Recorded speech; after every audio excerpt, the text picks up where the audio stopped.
Job 15. Then Eliphaz the Temanite answered and said, Should a wise man answer with windy knowledge, and fill his belly with the east wind? Should he argue in unprofitable talk, or in words with which he can do no good? But you are doing away with the fear of God, and hindering meditation before God. For your iniquity teaches your mouth, and you choose the tongue of the crafty. Your own mouth condemns you, and not I. Your own lips testify against you. Are you the first man who was born? Or were you brought forth before the hills? Have you listened in the counsel of God? And do you limit wisdom to yourself? What do you know that we do not know? What do you understand that is not clear to us? Both the gray-haired and the aged are among us, older than your father. Are the comforts of God too small for you, or the word that deals gently with you? Why does your heart carry you away? And why do your eyes flash? That you turn your spirit against God, and bring such words out of your mouth? What is man that he can be pure, or he who is born of a woman that he can be righteous? Behold, God puts no trust in his holy ones, and the heavens are not pure in his sight. How much less one who is abominable and corrupt, a man who drinks injustice like water. I will show you, hear me, and what I have seen I will declare, what wise men have told, without hiding it from their fathers, to whom alone the land was given, and no stranger passed among them. The wicked man writhes in pain all his days, through all the years that are laid up for the ruthless. Dreadful sounds are in his ears. In prosperity the destroyer will come upon him. He does not believe that he will return out of darkness, and he is marked for the sword. He wanders abroad for bread, saying, Where is it? He knows that a day of darkness is ready at his hand. Distress and anguish terrify him.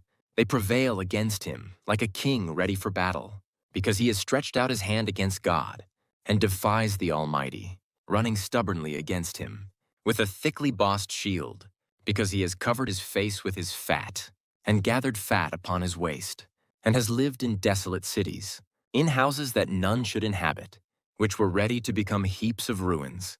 He will not be rich, and his wealth will not endure, nor will his possessions spread over the earth. He will not depart from darkness. The flame will dry up his shoots, and by the breath of his mouth he will depart.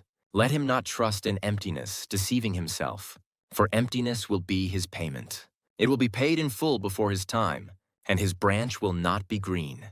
He will shake off his unripe grape like the vine, and cast off his blossom like the olive tree. For the company of the godless is barren, and fire consumes the tents of bribery. They conceive trouble and give birth to evil, and their womb prepares deceit. Job 16. Then Job answered and said, I have heard many such things. Miserable comforters are you all. Shall windy words have an end? Or what provokes you that you answer? I also could speak as you do. If you were in my place, I could join words together against you, and shake my head at you. I could strengthen you with my mouth, and the solace of my lips would assuage your pain. If I speak, my pain is not assuaged. And if I forbear, how much of it leaves me? Surely now God has worn me out. He has made desolate all my company, and he has shriveled me up, which is a witness against me, and my leanness has risen up against me. It testifies to my face. He has torn me in his wrath and hated me. He has gnashed his teeth at me. My adversary sharpens his eyes against me. Men have gaped at me with their mouth. They have struck me insolently on the cheek. They mass themselves together against me. God gives me up to the ungodly, and casts me into the hands of the wicked. I was at ease, and he broke me apart. He seized me by the neck and dashed me to pieces. He set me up as his target. His archers surround me. He slashes open my kidneys and does not spare. He pours out my gall on the ground. He breaks me with breach upon breach. He runs upon me like a warrior. I have sewed sackcloth upon my skin, and have laid my strength in the dust. My face is red with weeping, and on my eyelids is deep darkness, although there is no violence in my hands, and my prayer is pure. O earth, cover not my blood, and let my cry find no resting place. Even now, behold, my witness is in heaven, and he who testifies for me is on high. My friends scorn me. My eye pours out tears to God, that he would argue the case of a man with God, as a son of man does with his neighbor. For when a few years have come, I shall go the way from which I shall not return. Job 17. My spirit is broken, my days are extinct. The graveyard is ready for me. Surely there are mockers about me, and my eye dwells on their provocation. Lay down a pledge for me with you. Who is there who will put up security for me? Since you have closed their hearts to understanding, therefore you will not let them triumph. He who informs against his friends to get a share of their property, the eyes of his children will fail. He has made me a byword of the peoples, and I am one before whom men spit. My eye has grown dim from vexation, and all my members are like a shadow. The upright are appalled at this, and the innocent stirs himself up against the godless. Yet the righteous holds to his way, and he who has clean hands grows stronger and stronger.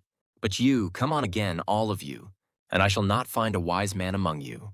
My days are past, my plans are broken off, the desires of my heart. They make night into day. The light, they say, is near to the darkness.